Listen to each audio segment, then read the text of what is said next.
பல்வேறு குழப்பங்களுடன் நிறைவடைந்தது யாழ் மாவட்ட ஒருங்கிணைப்பு குழு கூட்டம். 9 வளைவு பாலத்தை இரவிலும் பார்வையிட வாய்ப்பு.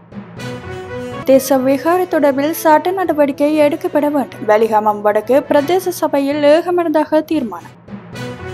சட்டவிரோத மின்கம்பியில் சிக்கி ஒருவர் உயிரிழப்பு.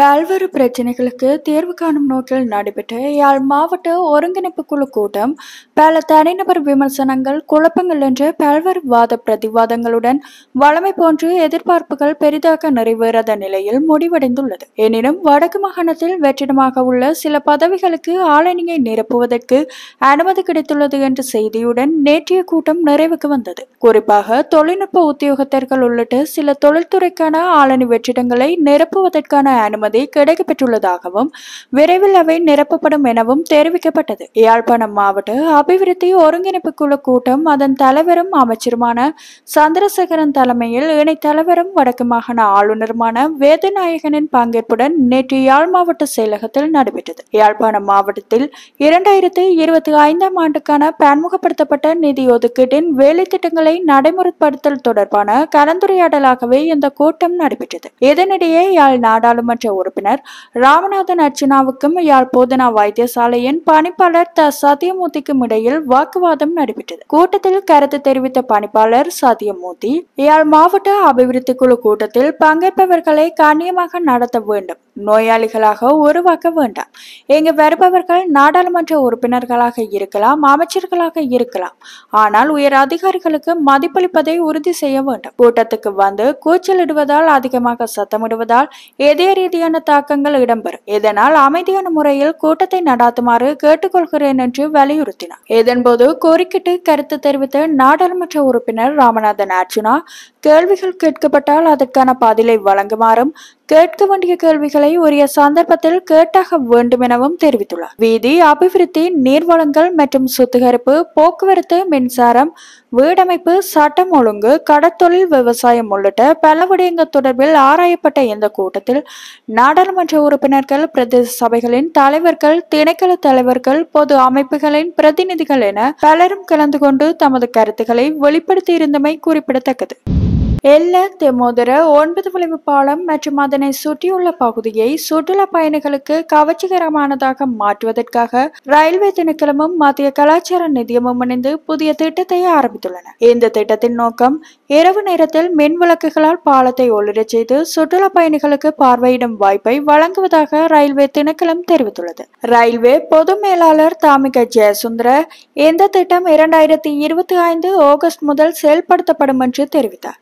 அவர் மேலும் தெரிவிக்கையில், இந்த பகுதி மேம்படுத்தப்பட்டு சுற்றுலா பயணிகளின் ஈர்ப்பு அதிகரித்த பின்னர் பார்வையிடுவதற்கு ஒரு குறிப்பிட்ட கட்டணம் வசூலிக்கப்படும். உள்ளூர் சுற்றுலா பயணிகளுக்கு குறைந்தபட்ச கட்டணம் அறவிடப்படும் என எதிர்பார்க்கப்படுகின்றது. மேலும் நானுஓயா ரயில் நிலையத்துக்கு அருகில் ரயில் பெட்டிகளை பயன்படுத்தி உருவாக்கப்பட்ட சுற்றுலா ஹோட்டல் திட்டம் குறித்து தாமிக ஜெயசுந்தர கருத்து தெரிவித்தார். சுற்றுலா பயணிகளுக்கு புதுமையான அனுபவத்தை வழங்குவதற்காக இந்த ஹோட்டல் தயாரிக்கப்பட்டுள்ளது.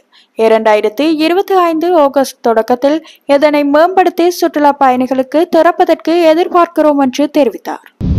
யாழ் தாயிட்டியில் சட்டவிரோதமாக அமைக்கப்பட்டுள்ள திசவிகாரை தொடர்பில் சட்ட நடவடிக்கை எடுக்கப்பட வேண்டும் என வெலிகமம் வடக்கு பிரதேச சபையில் ஏகமனதாக தீர்மானம் நிறைவேற்றப்பட்டுள்ளது. வெலிகமம் வடக்கு பிரதேச சபையின் மாதாந்த அமர்வு நேற்று பிற்பகல் பிரதேச சபையின் தவிசாளர் சோமசுந்தரம் சுகிர்தன் தலைமையில் நடைபெற்றது. இதன்போது தாயிட்டியில் சட்டவிரோதமாக அமைக்கப்பட்டுள்ள விகாரை தொடர்பில் பிரதேச சபையால் சட்ட நடவடிக்கை எடுக்கப்பட வேண்டும் என ஐக்கிய மக்கள் சக்தியின் உறுப்பினர் வன்னிய சிங்கம் பிரபாகரன் தீர்மானம் ஒன்றை முன்வைத்தார். குறித்த தீர்மானம் சபையில் ஏகமனதாக நிறைவேற்றப்பட்டது. தொடர்ந்து கருத்து தெரிவித்த வன்னிய சிங்கம் பிரபாகரன் குறித்த வழக்கில் பிரதேச சபையின் சார்பில் ஜனாதிபதி சட்டத்தரணி எம். ஏ. சுமந்திரன் முன்னிலையாக வேண்டும் என தவிசாளரிடம் கோரிக்கை ஒன்றையும் முன்வைத்தார். இதற்கு பதில் வழங்கிய தவிசாளர் குறித்த வழக்கில் பிரதேச சபையின் சார்பில் ஜனாதிபதி சட்டத்தரணி எம். ஏ. சுமந்திரன் இலவசமாகவே செய்வார் என சபையில் வாக்குறுதியை வழங்கியிருந்தமை குறிப்பிடத்தக்கது.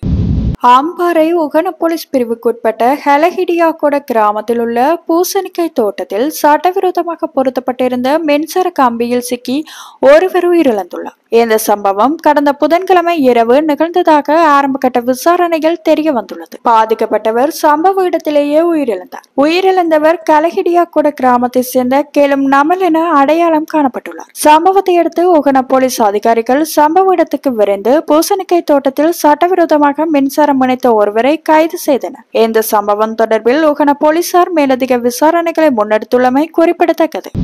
சாவகச்சேரி உதவி பிரதேச செயலாளராக கடமையாற்றிய போது தீயில் எரிந்து உயிரிழந்த தமிழினியின் கணவரான கிராம சேவையாளர் சதீஷ் கைது செய்யப்பட்டுள்ளார். கடந்த 2ஆம் மாதம் தீயில் எரிந்து யாழ் போதனா வைத்தியசாலையில் அனுமதிக்கப்பட்ட நிலையில் சாவகச்சேரி பிரதேச செயலகத்தின் உதவி பிரதேச செயலாளர் தமிழினி சிகிச்சை பலனின்றி உயிரிழந்தார்.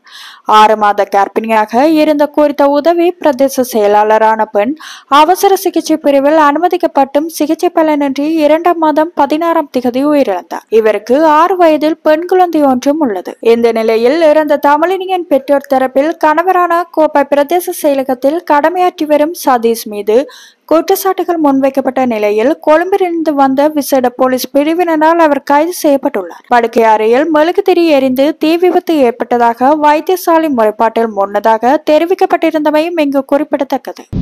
விளையாட்டு தொடர்பான குற்றங்களை தடுப்பதற்கான விசேட புலனாய்வு பிரிவு 2024ஆம் ஆண்டில் பெறப்பட்ட முறைப்பாடுகளில் கிரிக்கெட் தொடர்பானவை மிக அதிகமாக இருந்ததாக தெரிவித்துள்ளது. கிரிக்கெட் தொடர்பாக ஆட்ட நிர்ணயம் மற்றும் தடை செய்யப்பட்ட பொருட்களின் பயன்பாடு உள்ளிட்ட 9 முறைப்பாடுகள் பதிவாகியுள்ளன. இவை முக்கியமாக 2024 நடைபெற்ற இலங்கை பிரீமியர் லீக் மற்றும் லெஜண்ட்ஸ் கிண்ண போட்டிகளுடன் தொடர்புடையவை என கூறப்படுகின்றது. 2024ஆம் ஆண்டில் SISU மொத்தம் 27 முறைப்பாடுகளை பெற்றது. இதில் கிரிக்கெட், காய்பந்து, ஹாக்கி, ஜூடோ, மேசைப்பந்து, கபடி மற்றும் பேட்மிண்டன் உள்ளிட்ட விளையாட்டுகள் உள்ளடங்கும். இருப்பினும் 2024ஆம் ஆண்டின் முதல் 6 மாதங்களில் மட்டும் 6 முறைப்பாடுகள் பெறப்பட்டதாகவும் 2025ஆம் ஆண்டின் முதல் 6 மாதங்களில் 3 முறைப்பாடுகள் பெறப்பட்டதாகவும் போலீஸ் தெரிவித்துள்ளது.